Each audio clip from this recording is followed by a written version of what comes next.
برادر این پیام دوستا برسانین به کل جای.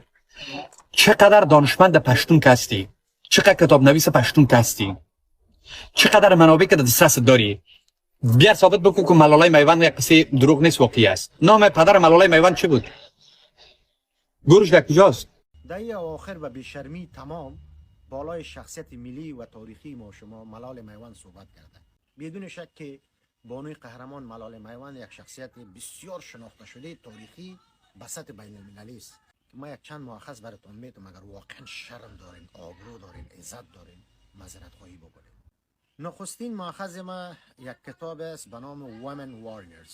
یک کتاب بسیار مهم و ارزشمند است که ایره نه افغان نوشته کرده نه پشتون، یک امریکایی نوشته کرده.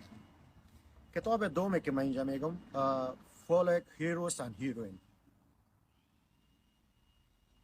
به ارتباط ملال میوند. کتاب سومی که من اینجا براتون یادآور میشم که زنان قهرمان جهان را تشریح کرده و یکی از زنان ملال میوند یادآور شده در کتاب به نام Women and War. کتاب چهارم ما به نام انسایکلوپدیا آف آشین هیستوری و کتاب پنجم ما Women and the World History.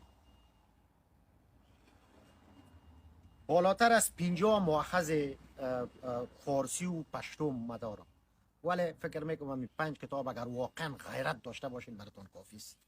ما مریضا و روانی ها و دهنای کرایی به هیچ وجه نمیتونین شخصیت های تاریخی ما را زیر سوال ببرید.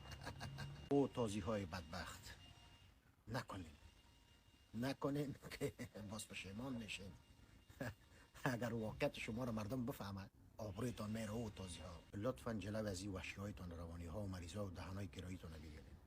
نشه که باز ما بعضی مؤاخذه را بکشیم و به سطح بین المللی امی تاریخ دروغی را که شما هر جا بیان میکنین ایره باز ما به چالش بکشیم و بالاخره وقتایتان به دنیا باز افشا بسازیم که هیچ چیز نیستین.